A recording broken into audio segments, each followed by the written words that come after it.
네, 할렐루야. 성도님 잘 지내고 계신가요? 네. 여기 시애틀 시간으로는 지금 7월 31일 금요일 오후 시간인데요. 밖에 보시면 아시겠지만 날씨가 참 햇빛도 좋고 날씨도 참 선선하고 좋습니다. 조금 덥긴 한데 그래도 참 이렇게 밝으니까 좋은 것 같아요. 이렇게 밝을 때 하나님 말씀을 또 전하는 이 시간이 저에겐 참 귀하고 복되고 참 너무 좋은 것 같습니다.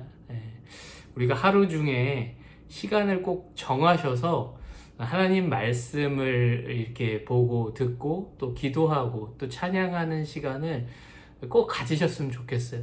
그 시간이 절대로 이렇게 그냥 흘려보내는 시간이 절대 아니라 우리의 삶을 지탱해주고 또 원동력이 될 수 있는 그런 귀한 가장 그런 핵심적인 시간이 될 줄로 믿습니다. 우리가 하루 중 살아가면서 하나님 말씀에 서서 살아가야 하는 거예요. 하루를 살아가면서 주님과 동행하는 삶을 살아가야 되는 거예요. 그것을 잊고 내 뜻대로 살다 보면 나중에 꼭 후회하는 삶이 된다라는 거예요. 그래서 꼭 시간을 정하셔서 가장 좋은 시간, 내가 정말 이렇게 귀한 시간을 하나님께 꼭 드리셨으면 좋겠습니다. 매일매일 꼭 그런 시간 가지시기 바랍니다. 제가 이 시간은 제가 지금 이제 앉아서 딱 결심을 했어요. 세 편을 찍겠다. 영상을 세 개 영상을 찍겠다. 이렇게 속으로 다짐을 했는데 나중에 올리는 거는 업로드하는 거는 오늘 첫 번째 거, 그 다음에 며칠 후에 또 그 다음 이렇게 세 편을 연속해서 며칠 간격으로 올릴 텐데 창세기 이제 13장부터 13장, 14장, 15장 이렇게 한 장씩 짧게 해서 세 편으로 올릴 예정입니다. 제가 예전에 했던 그 설교의 이렇게 요약본인데요. 그때 참 이 말씀 준비하면서 아브라함 또 롯 이렇게 나오는데 좀 묵상하면서 참 하나님의 뜻을 따라 살았던 그 아브라함의 그 모습, 그 귀한 믿음의 조상의 삶은 어땠나 우리가 또 오늘 말씀을 통해서 이렇게 같이 이렇게 은혜를 나눴으면 좋겠어요. 그래서 이렇게 영상을 남기게 됐습니다. 서두가 길었는데 이렇게 본론으로 빨리 들어가면 이제 아브라함이 창세기 12장에서 하나님의 부르심을 받죠. 그리고 하나님께서 언약하십니다. 내가 너로 인하여 너를 복되게, 너가 복의 근원이 되고 너는 복의 근원이 되고 너를 통해 복이 흘러내려갈 것이다 라고 하나님의 복에 대해서 아브라함에게 약속해 주십니다. 언약해 주십니다. 너는 복이 될지라 너를 통해 그 복이 흘러가게 될 것이다. 열방 가운데 흘러가게 될 것이다. 큰 민족을 이루게 될 것이다. 그 약속, 창세기 12장의 약속을 하시게 돼요. 그래서 아브라함은 어떻게 됩니까? 본토 친척 아비집을 떠나서 갈대 우르를 떠나서 이제 하나님의 약속의 땅, 가나안 땅, 지금 이스라엘 땅으로 이제 오게 됩니다. 그렇죠? 하나님께서 아브라함을 부르시고 창세기 11장까지에서는 이 세상의 그런 죄악된 역사에 대해서 기록하고 있어요. 창세기 11장은 이제 바벨탑 사건이 나오잖아요. 그래서 노아의 홍수 7장에 나오고 11장에 바벨탑 사건이 나오면서 이 인류의 역사는 죄악이 반복되는 그 역사가 될 수밖에 없음을 창세기 11장까지의 말씀을 통해서 이제 하나님께서 말씀해 주신 거예요. 그러면서 창세기 12장에서부터는 하나님의 나라를 이제 세우시기를 원하시는데 아브라함을 통해서 이제 세우시게 되셨다라는 거예요. 그러면서 아브라함을 부르시면서 내가 너로 인해 큰 민족을 이룰 것이다. 너는 복의 근원이 될 것이다. 약속하시게 되죠. 그래서 이제 13장부터는 아브라함의 여정이 시작되는 거예요. 믿음의 여정.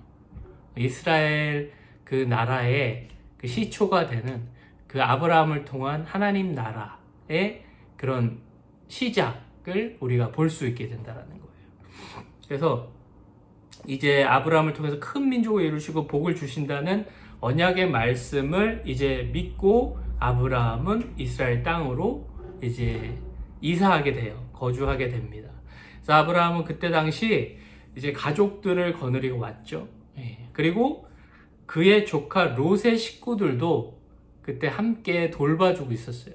우리가 잘 아는 롯, 또 롯의 아내는 우리 조금 후에 다루겠지만 소돔과 고모라, 뒤를 돌아봐서 소금 기둥이 된 롯의 아내, 우리가 잘 아는 내용이죠. 소돔과 고모라 얘기도 나오고, 이제 그 얘기에 앞서서 아브라함이 이제 조카 롯의 가족들, 식구들을 데리고, 롯의 아내도 있었고 와서 이제 같이 지내게 돼요. 처음에는 같이 생활을 하게 되는데, 점점 하나님께서 그들을 축복해 주셔서 그들의 소유물들이 늘어나게 됩니다. 그들의 가축들이 늘어나게 되고, 그들의 소유가 점점 늘어나게 되면서 이제 아브라함의 가축을 치는 목자들이 있었고 롯의 가축을 치던 목자들이 있었거든요. 그들이 서로 이제 다투는 일들이 이제 빈번히 생기게 됐어요.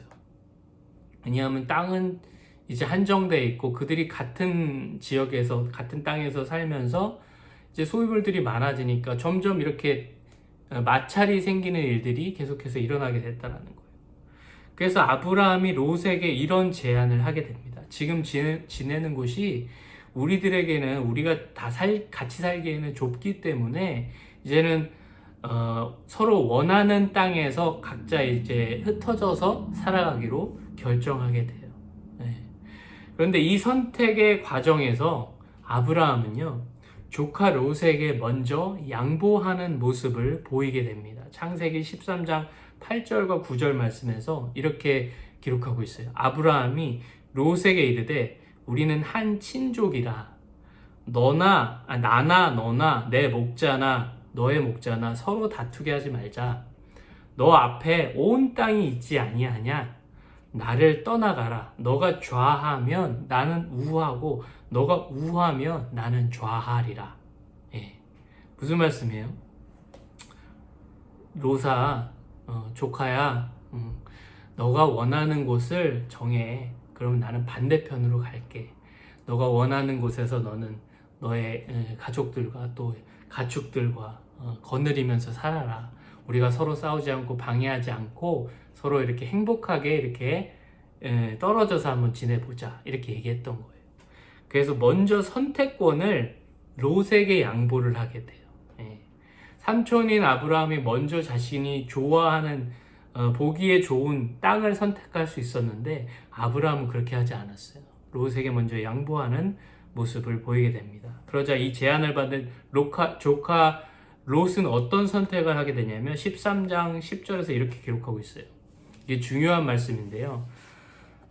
이에 롯이 눈을 들어 요단 지역을 바라본즉 소알까지 온 땅에 물이 넉넉하니 여호와께서 소돔과 고모라를 멸하시기 전이었으므로 여호와의 동산 같고 애굽 땅과 같았더라.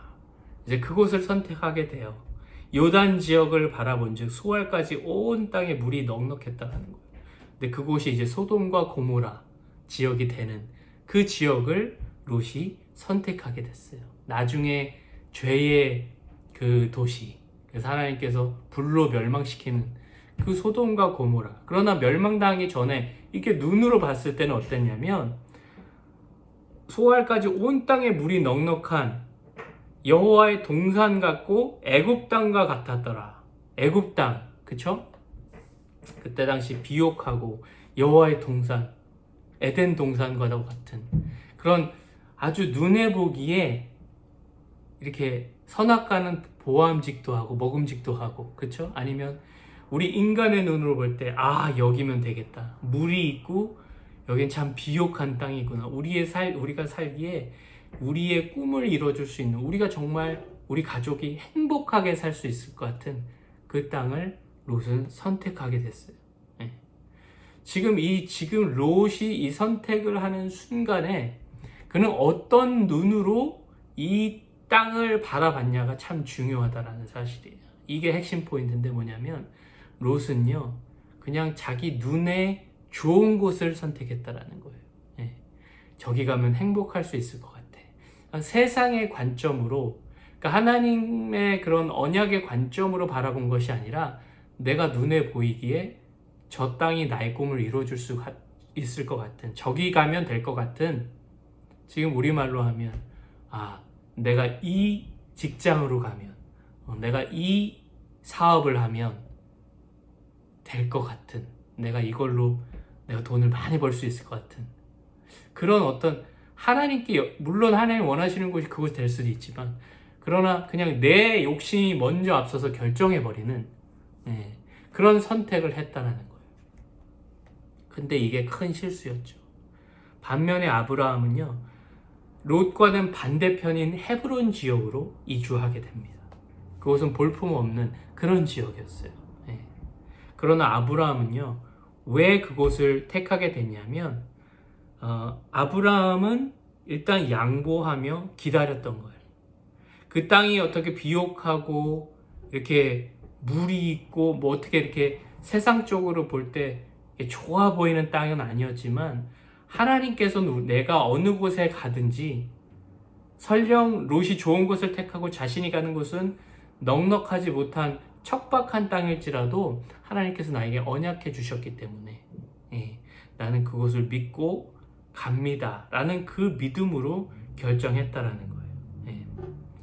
하나님의 관점으로, 그 하나님을 바라보는 믿음으로 아브라함은 결정했다라는 거예요. 이게 참 중요합니다. 우리의 삶에 많은 결정들이 있어요. 결정해야 되는 순간들이 있어요. 정말 세상적인 관점으로 볼 때 당연히 내가 이것을 택해야 되는 순간이 있어요. 그게 당연히 나에게 이렇게 이롭고 유익을 가져다 줄 수 있는 선택이 될 수도 있어요. 그런데 우리는 하나님께 여쭤봐야 된다는 거예요. 하나님은 영원의 관점, 그리고 우리에게 가장 좋은 것을 주시기 원하시는 그 하나님의 섭리하심 가운데 오늘 우리의 삶을 결정해 주세요. 로마서 8장 28절, 우리가 알거니와 하나님을 사랑하는 자 곧 그때 그의 뜻대로 부르심을 입은 자들에게는 모든 것이 합력하여 선을 이루느니라. 안 좋아 보이는 것까지도 하나님께서는 합력해서 우리의 선, 예전에 나눈 적도 있는데, 선이란 것은 결국엔 영원한 삶이거든요. 천국에서의 그 영원한 삶을 이루기 위해서 오늘 하루 이 결정을 눈에 세상적인 관점에서는 아닐지라도 그것이 맞을 수 있다라는 거예요. 아브라함이 봤을 때, 롯이 봤을 때 그때 당시 헤브론 지역은 아니었어요. 소돔과 고모라 지역이 맞는 곳이었어요. 그런데 나중에 보니 헤브론 지역이 맞았다라는 거예요. 여러분, 오늘 어떤 선택을 해야 될지 내 정욕과 욕심으로 바라보면 안 된다는 거예요. 그럼 나중에 꼭 후회하게 됩니다. 꼭 후회하게 돼요. 어떤 작은 결정일지라도 하나님의 관점으로 바라보시고 꼭 기도하시고 결정하시기 바라요. 하나님께 꼭 여쭤보시기 바랍니다. 하나님께서는 눈에 보이게 좋은 땅도 주실 때도 있어요. 당연히. 그리고 아닐 때도 있어요. 그 우리가 알지 못해요. 근데 내가 여쭤보지 않고 결정하면 꼭 후회하는 그런 선택을 할 수 있다는 거예요. 이것이 맞을 수도 있고 이것이 맞을 수도 있어요. 우리는 몰라요. 중요한 것은 내가 하나님께 기도하고 엎드리고 하나님의 관점으로 바라보고 선택해야 한다는 거예요. 나의 기도하지 않고 내 기도할지라도 정욕과 내 욕심으로 보기에 좋은 것은 나중에 나에게 독이 될 수 있다는 거예요. 선악과가 그랬잖아요. 보암직도 하고 먹음직도 하고, 내가 먹으면 눈이 밝아져서 하나님처럼 될 수 있을 것 같은 그렇게 아름다워 보였던 열매였다라는 거예요. 과일이었다라는 거예요. 선악과는.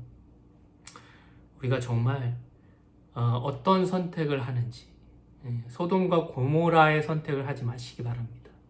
꼭 헤브론의 선택, 하나님의 관점에서 바라볼 때 옳은 선택, 하나님께 여쭤보시고 하나님께서 예스, 그거야, 그래, 오른쪽에 있는 게 맞아, 그 응답 오른쪽에 왠지 모르겠지만 들으시고, 확 응답을 들으시고 스텝 바이 스텝 꼭 그렇게 따라가시기 바랍니다. 하나님보다 먼저 가지 마세요.